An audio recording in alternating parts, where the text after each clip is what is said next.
We're going to be doing that for a full hour, wall-to-wall college football talk. We're coming to you live also from 4th and 16 Sports page.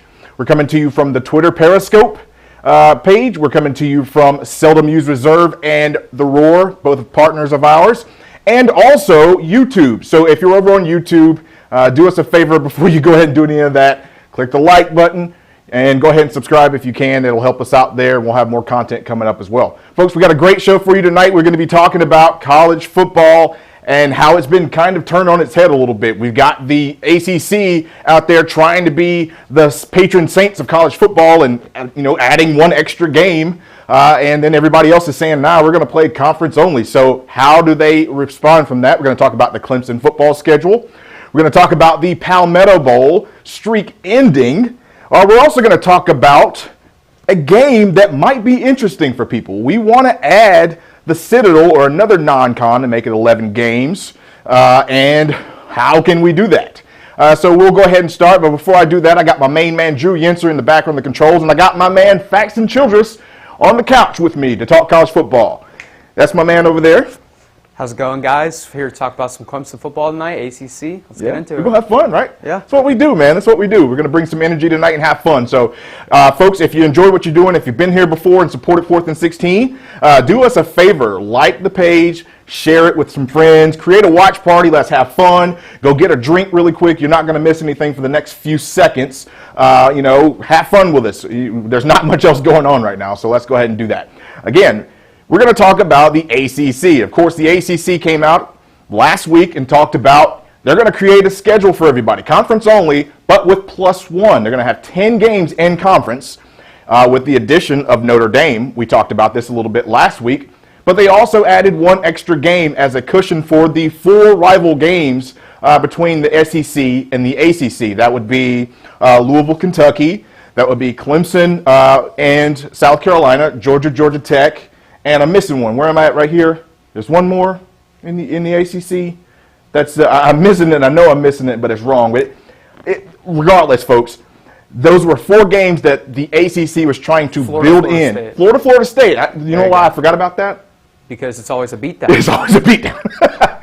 But so the ACC has tried to add an extra game in. Of course, there are 15 teams in the ACC, so only 4 teams are going to be playing that non-con specific rivalry. It's kind of sad because Clemson's rivalry with South Carolina is going to end for at least 1 year. And this is the second longest in college football. So it's kind of sad to see that. Plus, I know a lot of Clemson fans wanted to move the streak to 7. I know a lot of South Carolina fans just wanted to forget about it, so they're probably happy about it. But at this point in time, when you have the SEC coming out and saying that, hey, we're not going to have that, Clemson's schedule is kind of limited. Now, we did this ACC conference breakdown thing. We did our picks. Fax and I did our picks a couple months ago about what we thought was going to happen in the ACC. Of course, this has all been turned on its head now because of the fact that, again, the ACC is being looked at as the only one that wanted to add an extra conference game. So it's going to be tough. And I think that's more because the ACC feels like it has something to prove to an extent.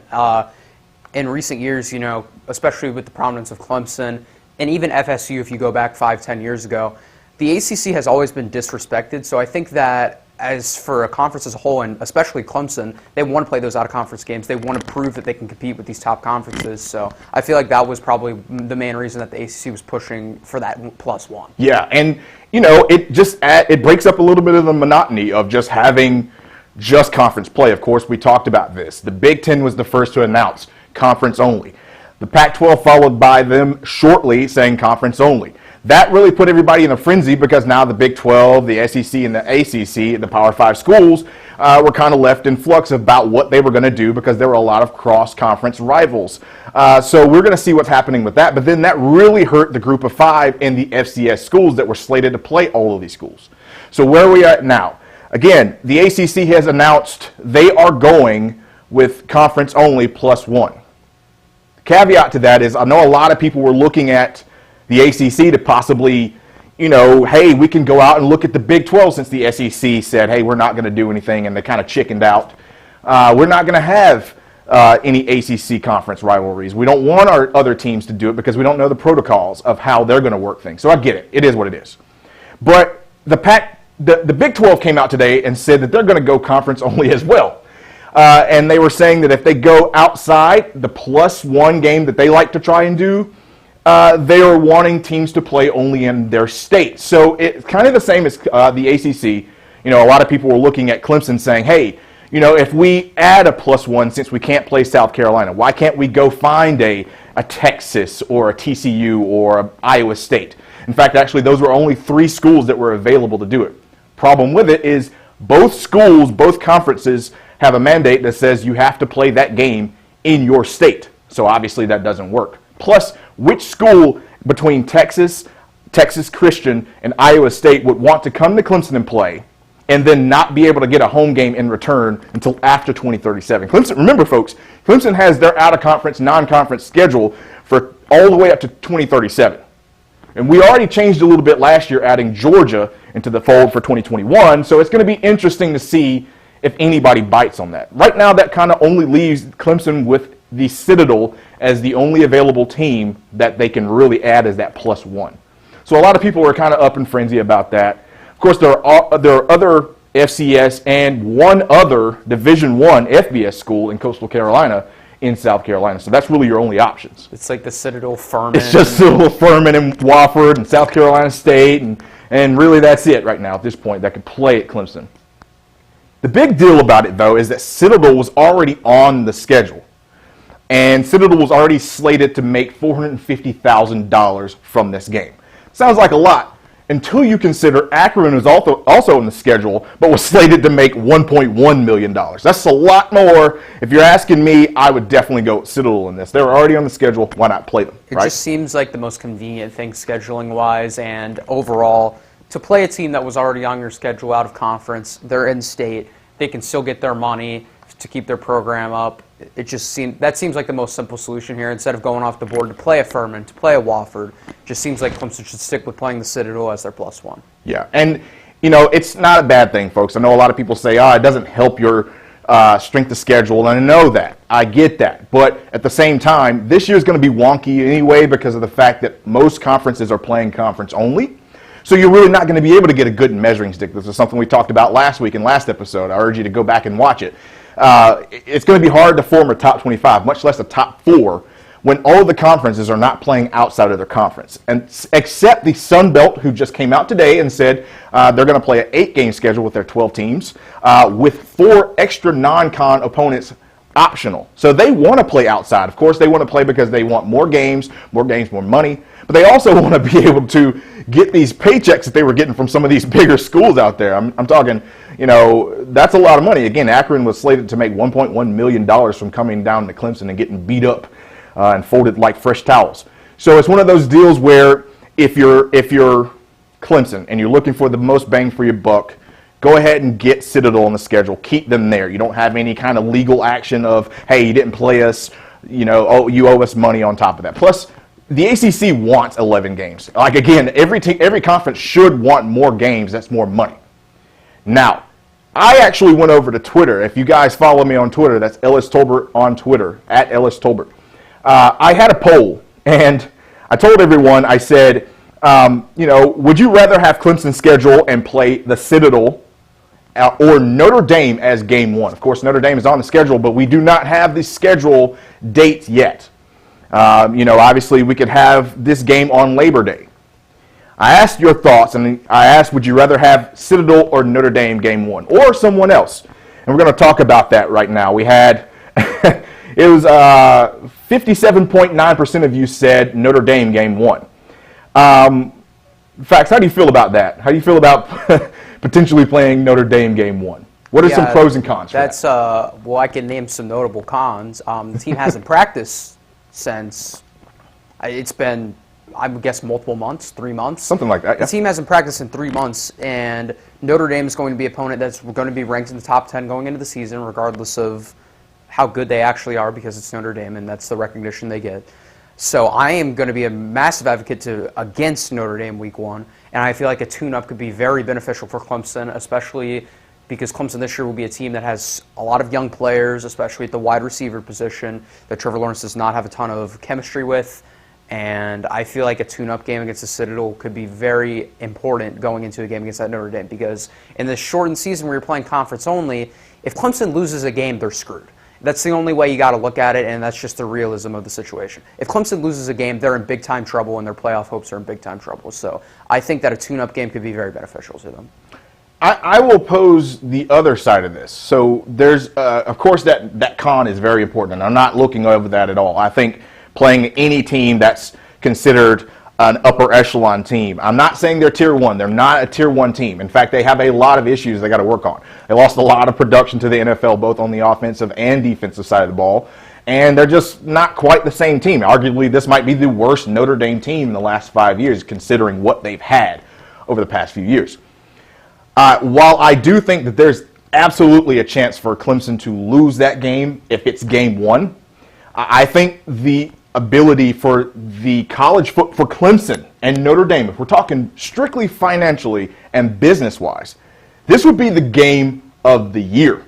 Game one, Clemson at Notre Dame in South Bend. Think about the money and the publicity that they can get for that. I don't think any other games are going to be that big going on that season. When you consider Notre Dame as a big draw anyway, we already talked about the NPC money is being pulled in with the ACC and the ACC network. You got to think that's a lot of money, a lot of pub, a lot of good energy for the first of the year. Another thing I want to talk about with that is you schedule Notre Dame game one, you get it out of the way. I said if you lose that game, you still have 10 to 12 weeks to potentially get yourself back in the playoff conversation. Assuming that Notre Dame is as good as we think they could be, or as bad as we don't know that they could be, you might be able to climb yourself back in. If you're playing Notre Dame, let's say game 8 out of 11, you lose that one, you're pretty much out of it. You're done. But you can spin that from the other side too. You can say like, okay, so let's say Clemson loses to Notre Dame week 1 and then wins out. Do you seriously think that the committee is going to favor a one-loss Clemson team over a one-loss team such as Florida, such as Georgia, such as Alabama? Because the answer is no, and they've shown that in the past. The committee is going to favor these other conferences, part of the Pac-12, over the ACC and Clemson, and that's just how it is. Last year,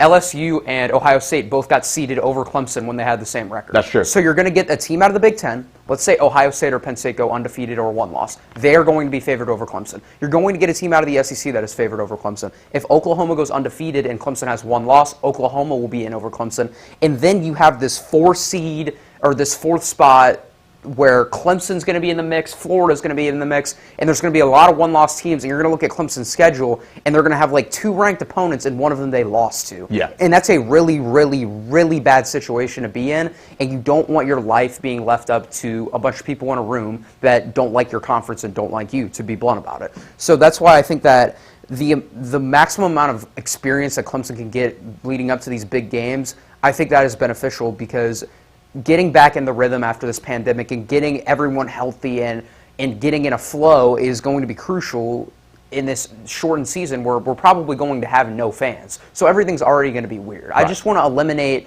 the maximum amount of things that can go wrong, because we know Clemson's better than Notre Dame, and I have no doubts that we will beat Notre Dame no matter what week we play them. But you go down 7-0 early, then you go 3-0 and you're punting the ball back, and you're on the road in South Bend, and all of a sudden you've got a problem. Yeah. And look, I'll be honest with you, I tend to agree with that as well.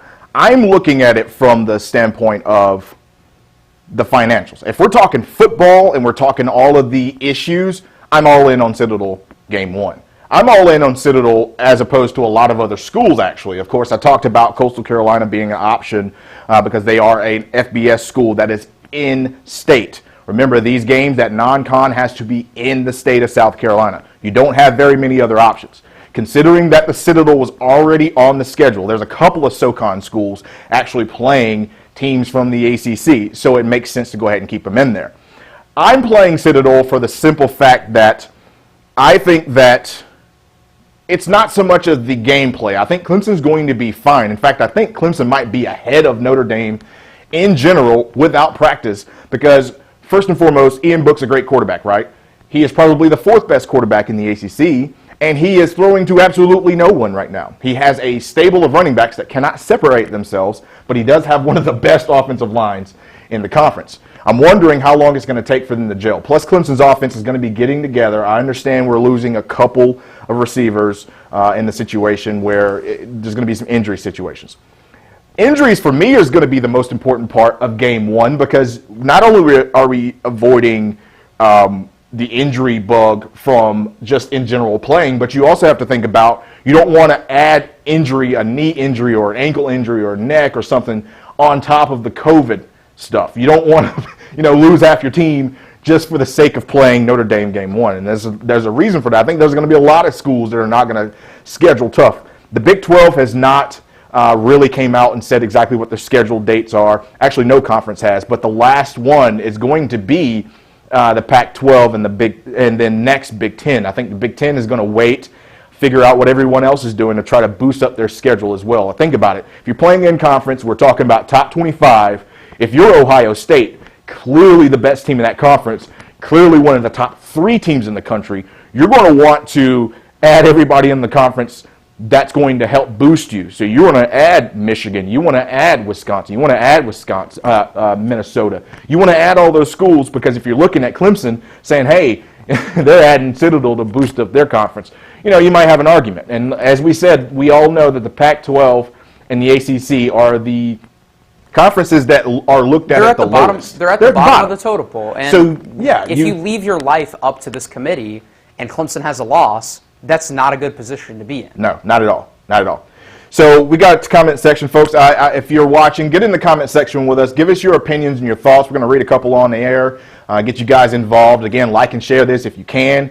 We're going to have some fun. But I got Tyler Butler in the comment section says, I don't know if I would want to open up with Notre Dame. Give that younger defense at least 2 games to shake off some rust.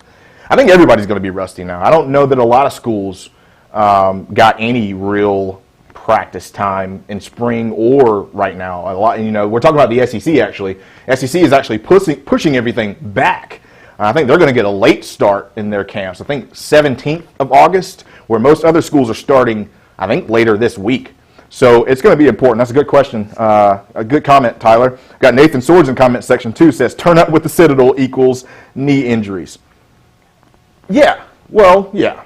You got to think that Trevor Lawrence will play 1.5 to 2 quarters. I don't even know that. I think he might play 1. We know what Dabo's tendencies, which I would like to say are smart. Yeah. I think you're going to see a whole lot of DJ in that game. Yeah. Well, this is something that Clemson has been doing for years. Clemson has been rotating players a lot. Sometimes to the dismay of Clemson fans, we're watching games, you're like, put the guys back in. Why is this guy, numbers that people don't even know? Who was number 67? He's the 4th string left tackle playing center. Clemson does this because it builds depth. It builds camaraderie. It gels the team so that people can play in different spots. Being able to cross-train at different positions helps you out. Just because you're a free safety doesn't mean you don't get any reps at strong safety. Just because you're a defensive end doesn't mean you won't get any tackle positions. So it's one of those deals where I think that's going to help. You're going to see other schools be forced to do this.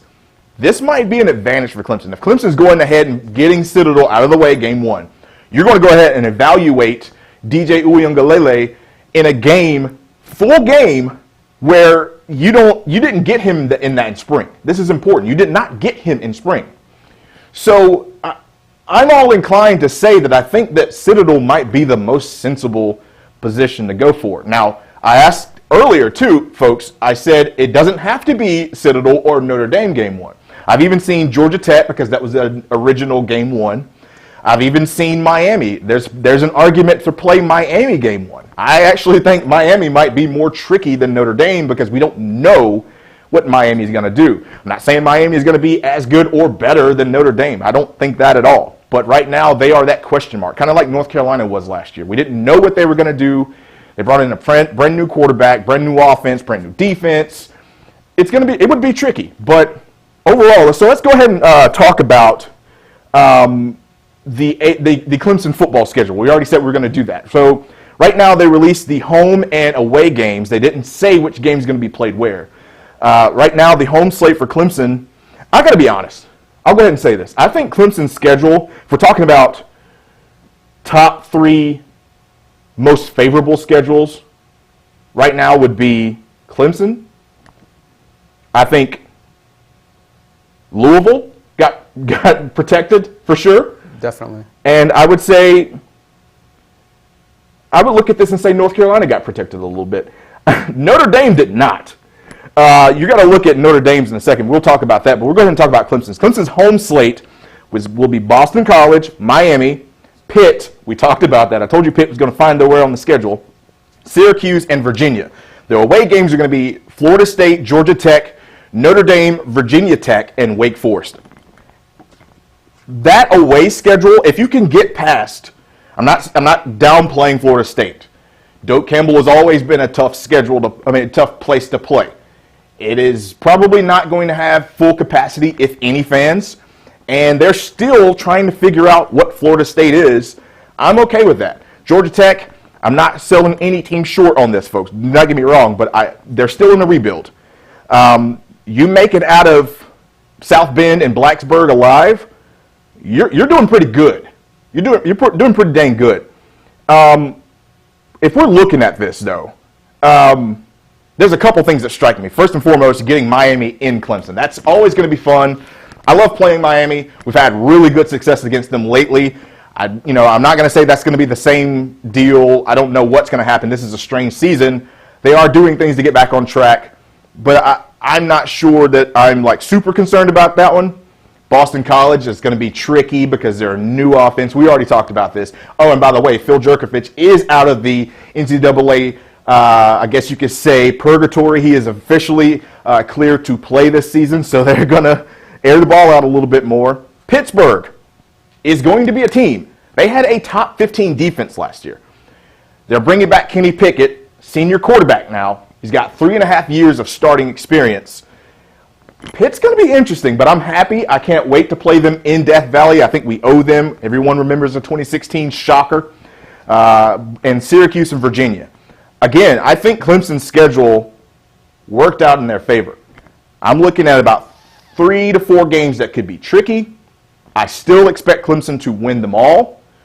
If you're not a Clemson fan watching this, I understand that's man, you always say Clemson's going to be undefeated. Until a team assembles not only their offense, their defense, their special teams, and the coaching staff that can rival Clemson, I'm going to pick Clemson, and this is what the case has been for a while. You add in Citadel, and I'm looking at an 11-0 season. Now, again, Clemson can lose games. You got a great opportunity to lose up in South Bend. We're talking about game one, absolutely. You got an opportunity to lose with Pitt again. You got an opportunity to lose with Miami. You didn't get North Carolina, so that's kind of good. And then you're going up to Blacksburg. We got pretty good luck with that, and one of their best players, Caleb Farley, is actually opting out to go to the NFL. Fax, do you see a big, outside of Notre Dame, we all know that, a big chance for a loss outside of Notre Dame? A huge chance. No. This schedule is easy, and Clemson should be ashamed if they don't go 11-0. Yeah, I think so too. And I think these home opponents are a joke, man. Boston College, Miami, Pitt, Syracuse, Virginia. Would be surprised if any of those games were within 3 touchdowns. On the road, Florida State, Georgia Tech, Notre Dame, Virginia Tech, Wake. Seriously. Yeah. This is why I'm concerned. This is why I'm concerned if Clemson drops one, is because this schedule is literally abysmal. But that's the thing, though. You have an opportunity to be able to go and... You can coast. Clemson can coast. They can. In all realisticness, Clemson should coast to the ACC title game, and I would guess that it's probably going to be against an undefeated or one-loss UNC team. I have a sneaky feeling, because there is no divisions this year, that we'll find somebody that will win a tiebreaker with someone, a head-to-head, and get into the championship game. I don't think there's going to be a one-loss opponent for Clemson. I think we might see a 2-loss opponent, but you might see a couple of 2-loss teams. Because I think of any year, this is probably the best crop of teams that we've had. And going back to this, again, folks, we haven't seen this kind of thing since 2005. That was the last time we had divisions in the conference. That we did not have divisions in the conference. Excuse me.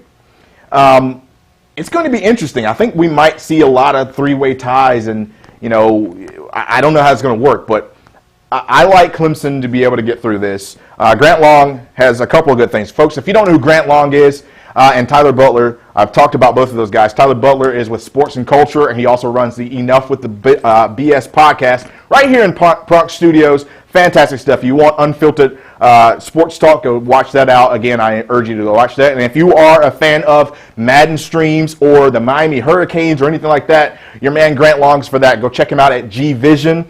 He's got a lot of good stuff there. He streams every day. Go check that out. He brings up a good point. I never thought about this. He says, does home and away matter with no fans?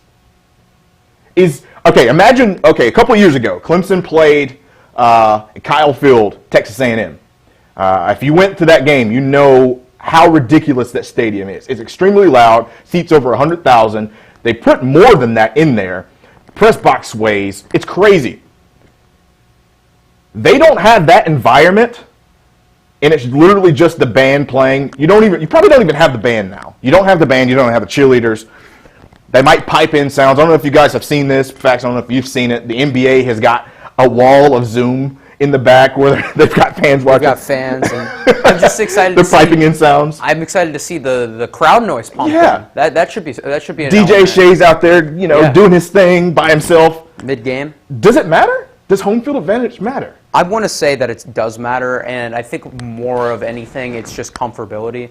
But I think this is more of a disadvantage to Clemson than a bunch of the other teams in the ACC because most of the people who watch these streams, you're a Clemson fan, we all know how loud Death Valley gets, especially for a big game. And I think that a lot of the Clemson players feed off of that energy, and I think that's a fair statement. And when your players can't feed off of that energy, it's hard to get hyped up to play Syracuse. It's hard to get hyped up to play Pitt because you're the significantly better team. So I feel like it's more of a disadvantage to Clemson than anyone else. But here's the thing, though. When you say that, it's going to be interesting considering the fact that we are not in average normal times. Again, there's something we're going to have to talk about here shortly, folks, but the schedule is set up for it to be, conference only. What happens if a team has to cancel that game and you have to end up playing somebody you are not prepared for that week? What happens if we're set to go to Blacksburg, Virginia, and Virginia Tech has a whole bunch of cases of COVID that breaks out, and they are like, hey, we're going to have to drop. Well, then you're going to add in App State. I don't want to play Appalachian State on a random whim, not because I think Appalachian State is on Clemson's level, but we've seen what they've done before, and they've always been a tough out for a lot of schools. It's one of those things that's going to be interesting. So I'm wondering, again, the coasting part is going to be very, very interesting to watch in general, just because, if there's no reason to get hype about any game, it's going to feel like a scrimmage. It's going to feel like 11 straight scrimmages. It's like, I just don't know how, as a team that's won, 2 of the 4 last titles and gone to 5 straight college playoffs, I don't know how you're getting hyped up for Virginia at home with no fans. I just really will. I'm going to respect if they can find motivation. Well, you know what, actually? Because it's going to feel like an exhibition. There's a lot of people who are upset with Clemson's home slate. They are upset with it. They're saying, we're looking at this, and if, let's say this was a normal year, and you have ticket sales and fans were able to pack out the thing. Look at Clemson's away schedule and look at their home schedule. Exactly. Right? You're playing, first of all, the most exciting team that we're going to be playing from this side is Miami. Who's going to win 7 games. That's the most exciting team, right? You got Pitt, who's going to be really good, but they're not exciting. The real storyline for Clemson playing Pitt is, hey, remember the last time they played down in Death Valley? That's the most exciting team to play. You've got Florida State, Notre Dame, Virginia Tech. I'm not counting Wake Forest. But you got those schools away, and it's just one of those deals where, again, it's kind of hard to please everybody. Clemson got spared. In the flip side of that, Clemson kind of has a boring schedule. Again, I'm looking at Miami, Pitt, and Notre Dame and Virginia Tech. You get through that, you're good, right? So Grant Long says 7 games. Obviously, he's a Miami fan, so he's going to say, more. I remember I gave them 9. I think I gave Miami 8. I gave them 9. In this condensed schedule, I'm going to give Miami 7 to 8. Okay. He said we're going to look forward to revisiting that, so that'll be fun. Okay. Good stuff over there. Okay. Again, so we're talking about the 3 easiest ones. Let's look at some of the more difficult schedules in the ACC. I think the most difficult one, if we're being extremely honest, it's got to be Syracuse. Okay, folks, Syracuse's schedule. Their home schedule is Boston College, Duke, Georgia Tech, NC State, and Wake Forest. Their away schedule is Clemson, Louisville, North Carolina, Notre Dame, and Pitt. That is 0-5, without a doubt, on the road. They won't win a single game on the road. That is awful. That's tough. But then, again, you look at Clemson's, and it's kind of like, that's not fair. I get it. I do get that. And then you look at Wake Forest, they didn't get good luck either. I mean, they're playing North Carolina and Louisville. I think there's like 4 teams in the ACC that's going to be really, really, really good. And some of these lower tier teams are going to be playing them. So I feel bad for them. But, we're going to pivot a little bit. We're going to talk about how conference only affects everyone. And it's going to affect all of the other conferences. It's going to affect the playoffs. It's going to affect the top 25. Hell, it could even affect the Heisman voting because you're only going to see what's going to happen within the conference. Imagine if Louisville only played Clemson and did not, and the ACC in 2016 and Lamar Jackson's Heisman season. They could have been undefeated, right? They ended up getting a buzzsaw down at Houston. They got embarrassed in the playoff. In the bowl game against LSU. Just wasn't that good, right? They almost got beat by Virginia. When you're looking at other schools, and I know we're making the conversation about Clemson getting it easy. If I'm looking at Ohio State, again, first of all, we thought they were going to be undefeated in the first place. Yeah. But now they're playing only their conference opponents. Remember, they took off Oregon from game 2, I think, of the season. I'm wondering who has it easier, Ohio State or Clemson? Because I know the first thing we're going to say is Clemson. But if you're Ohio State, you're likely going to get all the home games of the hard schools. You're going to play all the other ones on the road. You're going to go to Rutgers. You're going to go to Northwestern. You're not going to play Michigan in Ann Arbor. You're going to go play them in Ohio State. I think they're going to run through everybody. I think it's going to be embarrassing. We're talking about the SEC. Think about the SEC now. We talked about how Florida was going to be pretty much one of those one-loss schools just because of the fact that, their out-of-conference was pretty soft, but everything else was manageable, and they're a really good team. Well, now you're adding Texas A&M and Alabama to your regular season schedule. This is not your conference schedule. We thought about Alabama meeting up with Florida in the conference championship game. Now you're playing Georgia, Texas A&M, Alabama. You're going to play LSU. That's tough. This really is going to be the weirdest college football. I feel for Hancock and the group. They're going to have to do this all through Zoom too. They can't even do it in the same room. This is going to be the weirdest selection day, but that's contingent on if we even make it that far. Of course, obviously, we know that there's a chance that college football could be delayed or even canceled midway through. We just don't know the answers. I'm more of the positive guy. I want to believe that we're going to make it all the way through. That's how I feel. Might be a hiccup here and there. I can see a team canceling because of some issues here and there, travel issues, protocols, yada, yada, yada. But I'm wondering, let's say, for instance, for Clemson, what happens if Notre Dame says, hey, we can't play this game, we have protocols? That game gets dropped. With Clemson's schedule, if they're undefeated and they're 10-0, or, with Citadel considered, does that hurt Clemson? I think it does hurt Clemson, and it's just because if Clemson gets an unlucky drop game to the best opponent on their schedule, then the committee's going to have to look at that. I think Clemson would probably get the 4th seed in that scenario. I think that a one-loss Alabama, Florida, Georgia would get favored over a 10-0 Clemson team that hasn't played anyone in the top 25. I just don't know that you'll get a one-loss team out of the SEC now. That's the thing. With all these schools having to play each other, think about it more. Again, when you're poor South Carolina, you get to avoid certain teams on certain years, and you're like, we don't have to play them this year. Florida is probably doing that to Alabama and Texas A&M. I'm not saying Texas A&M is going to be this great breakout team, but they're still going to be a tough team. You've got to now play them. You can't get away from that. You're going to play Alabama. You're going to win that one or you're not.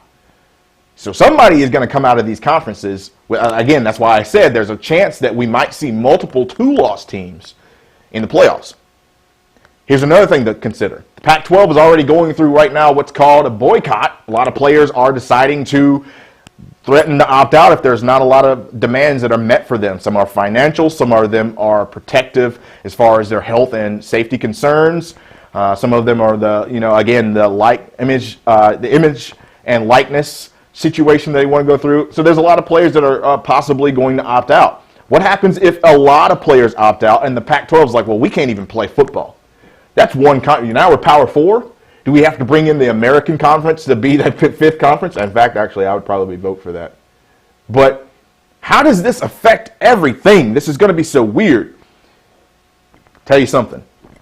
The conference, the Sun Belt, again, we talked about this way in the beginning of the show. The Sun Belt has went ahead and said, hey, we're going to have an 8-game conference schedule, but we're going to add 4 games because we want to play 12, and we'd like to get some out-of-conference non-con teams. Again, Dan Radakovich, the AD at Clemson, actually proposed this, like a transfer portal for teams. If any team anywhere in the Big 12, the Big 10, Pac-12, the SEC, the ACC has to drop, those teams are waiting. They're ready to go. They're like, hey, we don't have a team to play. We will play you anywhere. You call us up and we'll come play. There's a lot of good teams in that. Louisiana Lafayette. You got App State, Coastal. You got a lot of schools that can compete in that conference. Would you be in favor of something like that, like a replacement team, or would you rather just drop it from the schedule? I would like a replacement team system to be in place, so at least there's some sort of backup option. So, because if there's no backup option, you're asking for one team to just get completely hosed and have 4 teams drop from their schedule. So there needs to be a backup team portal and option. And I think the group of 5 is probably the strongest suitors for those, because those guys will be itching to play those games anyways. And if you can match it up based off of location, I feel like you can make a system work. Well, yeah. And going back to the thing we talked about earlier, we talked about potentially playing Notre Dame game 1. We've got Gray Thompson, Color of Gray, over on Twitter. He says definitely Notre Dame because it better ensures Clemson beats the best team on the schedule. You go ahead and beat them, get it out of the way. All right? All eyes would be on this one early, starting with big opponent week 1. Seasonal inexperience favors Clemson outright. And then like I said, you get it over with. All right? But that would be the only reason why I would absolutely want to play Notre Dame game 1, is that if you go ahead and win that game, if you have to drop a Boston College at home, say week 8, you're good. You can bring in App State and it's not going to hurt you. You've already played the best team you're going to play on paper so far. I still do not think that Notre Dame is the best team, is the second best team in the conference. I don't think that. I think that North Carolina is better than Notre Dame. I don't even think they're the third best team, truthfully, considering what they're bringing back. And I think they have one of the better coaches in the ACC, though. That's a big difference. Brian Kelly is a really dang good coach, folks. But I don't know. To me, it seems like this season is being set up to revolve. There's going to be a revolving door of teams that are going to be able to compete. Some teams are going to say, hey, we're not ready to go, or it is what it is. Or some teams are going to say, hey, we're ready to go, play us right now. If it's a money issue or a logistics issue, I think you might have to actually change the whole idea of that game having to be played in the state. I mean, I'm looking at it from a not only business standpoint, from a health standpoint as well, because if we're doing these groupings with games in certain areas, if you're looking at the schedule, to eliminate the most travel, I would do the game. See, and that doesn't work because Virginia's already playing at Clemson, Virginia Tech's at home. I would say you play both teams in the same state and go ahead and get it over with, right? You're done with the state of Virginia. Go to the next state, leave. But no one wants to play road only. This is why this thing is so complicated. But I will say that I think it's going to be fun. I think this could be the most interesting season we've seen in a really long time, just because of the fact that there are so many unknowns. We're really talking about putting Notre Dame game one just because we just are crap shooting right now. We don't know what's going to happen. Of course, the NCAA Board of Governors hasn't even made a rule yet that football will even happen. So all of this is kind of just speculation. None of it might happen at all. If Emmert and NCAA sits down and say, hey, we don't want football to happen this year because we don't believe we can keep these players safe, then that ain't happening. We're also talking about something else that's very interesting, and we've already seen it from other players. Rashad Bateman, our guy up in Minnesota, a projected first-round receiver from Minnesota, has gone ahead and opted out. He said, I can't, stress this health issue. I'm just going to take the time off, train up, go to the NFL. What happens if we see a large number of this? We might be seeing they might be holding tryouts at Fike to see who can throw a football if everybody backs out. Jimmy Greenbeans himself might actually have to go and play. So it's going to be interesting. It's going to be very interesting. Folks, I want to hear your thoughts. Get in the comment section. Tell us how you feel about this. Do you see any kind of weird things happening in college football? Do you think there's still a chance that the Big 12 might change their mind and say, hey, we'll add you as a +1? Again, Iowa State's playing Ball State this year. That was supposed to be Iowa's team, but because Iowa can't play anybody outside of the conference, Ball State fell into Iowa State's lap.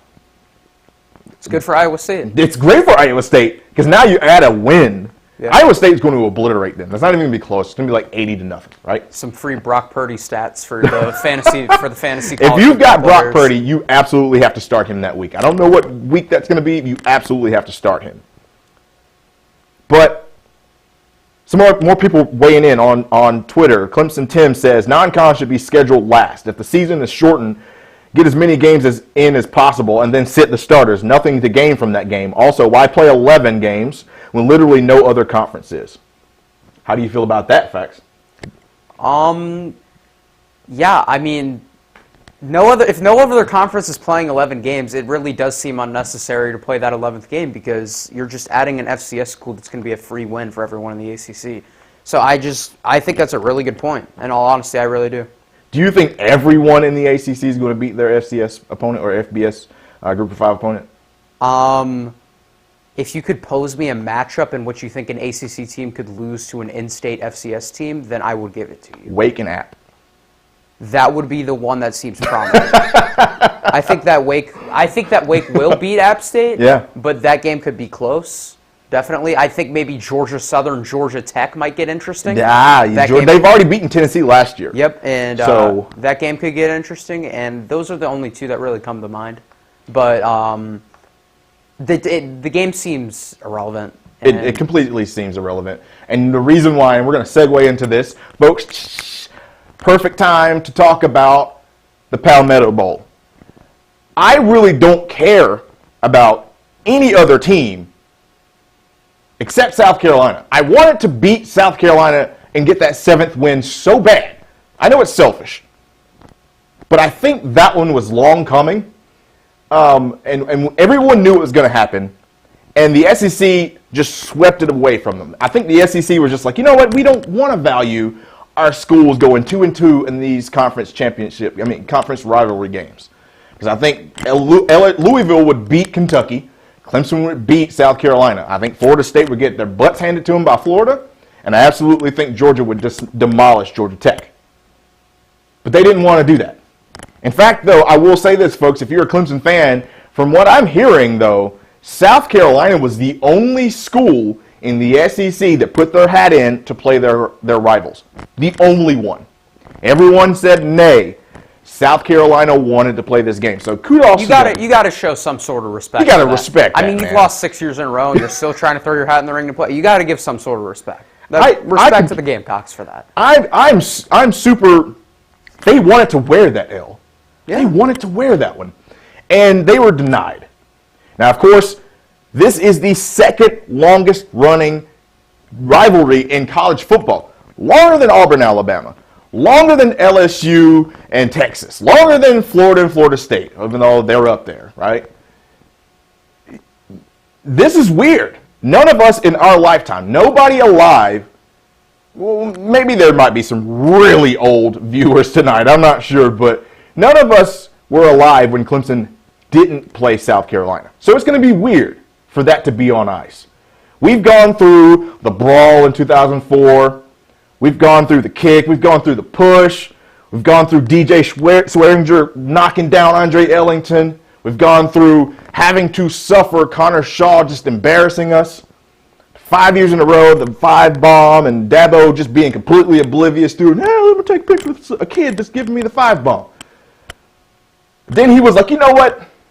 I got Deshaun Watson, and you're never going to win again. And the NCAA took that away from us. Now, there's some petitioning. We've even seen Lindsey Graham, senator, actually come out and say he thought it was ridiculous. He's trying to get it changed. I've even heard things about a state law or something. Folks, if you know anything about that, put it in the comment section. I've never heard of that, a state law that says Clemson and South Carolina has to play each other. We've seen people say, hey, we're going to do this, we're going to do this, we got to get this game back. But it's not going to happen. It's written now. Clemson will not play South Carolina for the 7th year.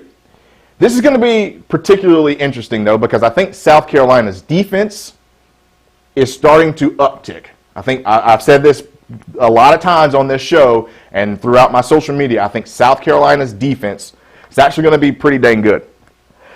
Now, I'm wondering if the offense gets it together, could this be a pretty good year for South Carolina as far as the team makeup? Of course, they're not going to win a whole lot of games. If somebody's out there, Fax, if you'll do me a favor, go ahead and look up South Carolina potential opponents for this year. We won't know.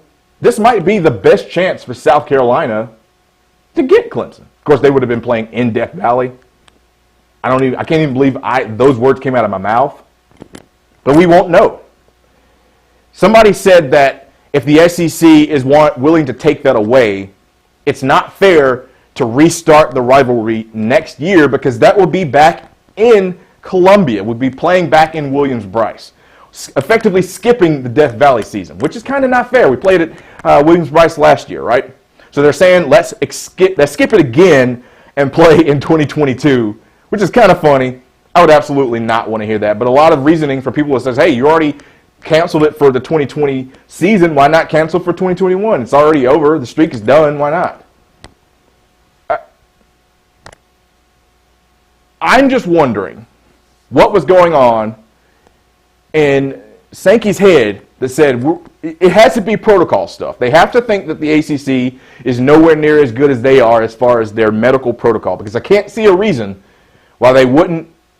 Okay, I get it. Let me backtrack a little bit, folks. Stick with me here. Again, as I mentioned, there are 15 ACC teams now, including Notre Dame. Only 4 of them would have been playing teams from the SEC. That's it.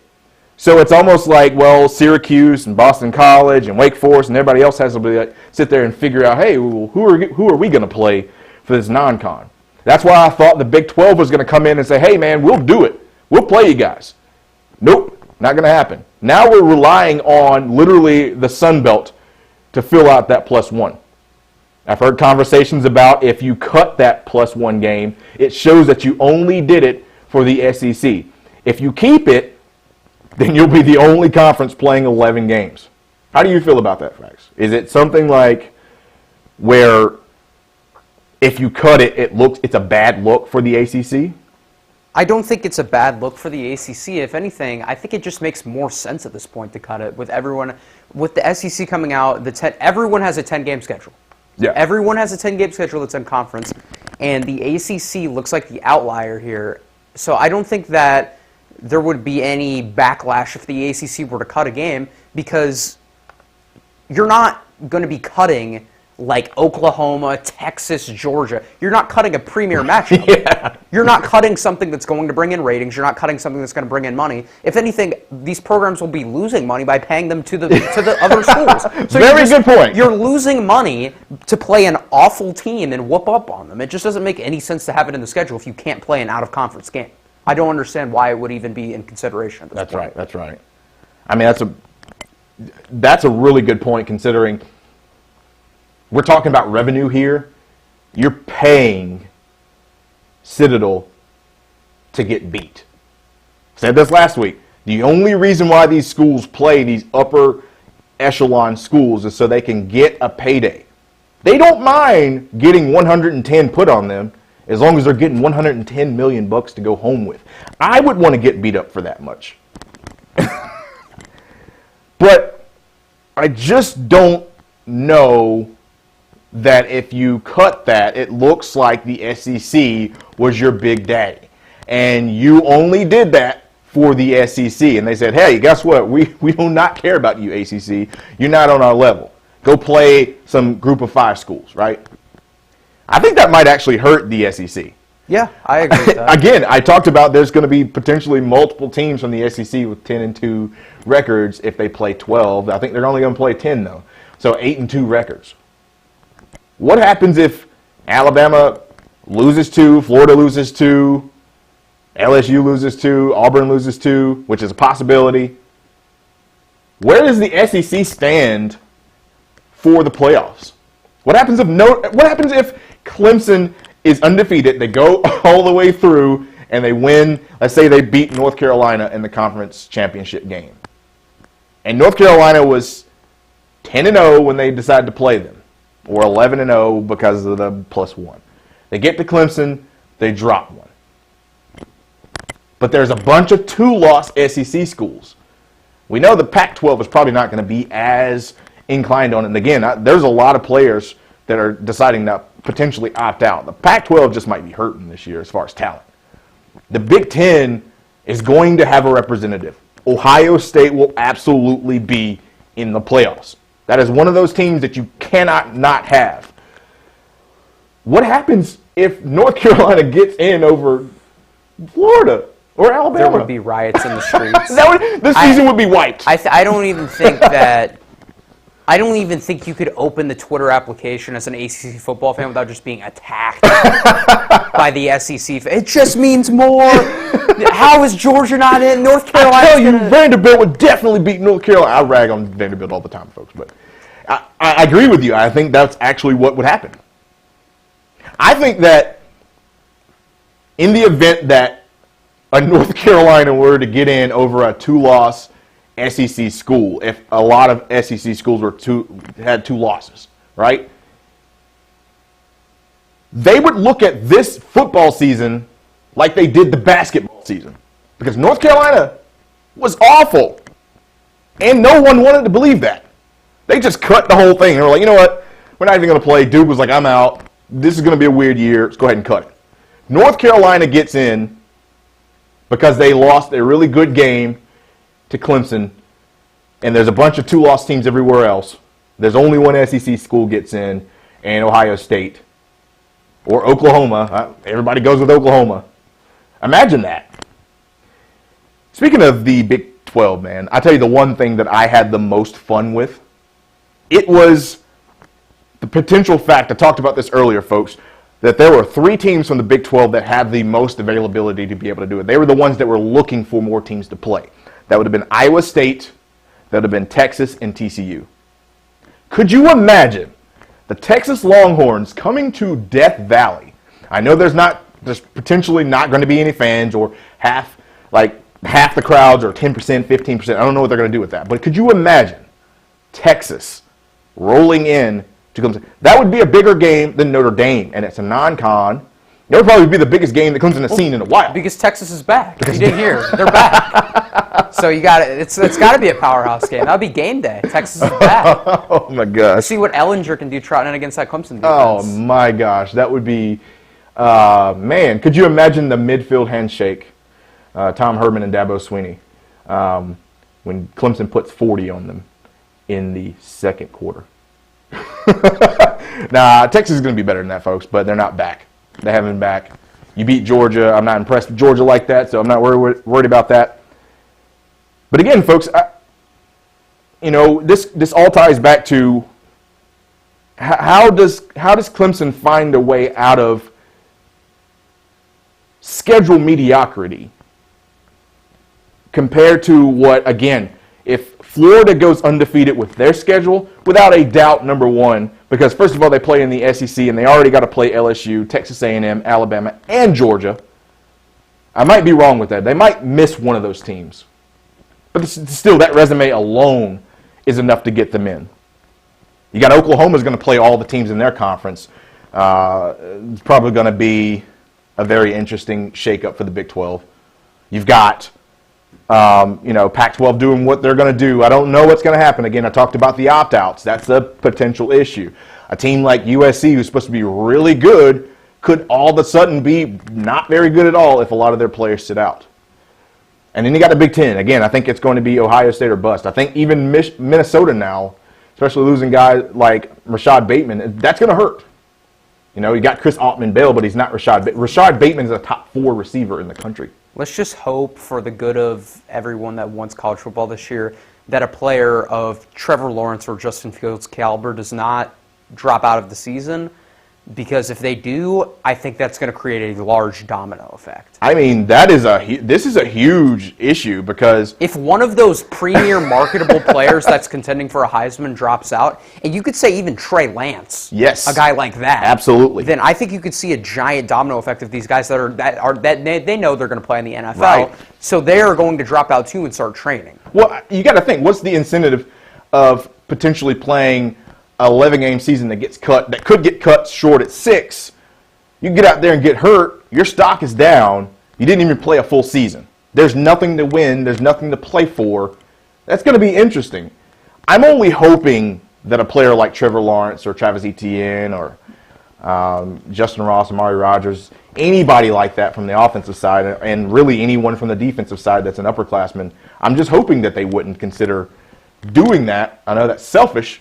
We're wanting these kids to be healthy and lead productive lives, not put themselves in danger for an entertainment for us. It's more than football. Remember, these kids are someone's sons, and they are student athletes. We want to make sure they're taken care of. But at the same time, man, how weird would it be if Trevor Lawrence just said, "I'm not going to play quarterback for Clemson this season"? I mean, get some DJ. We'll start it soon. Last time Clemson had a true freshman quarterback, you saw what happened. That's true. Actually, the last 2 times. If Deshaun Watson doesn't get hurt at Georgia Tech, Clemson's playing in the conference championship that year.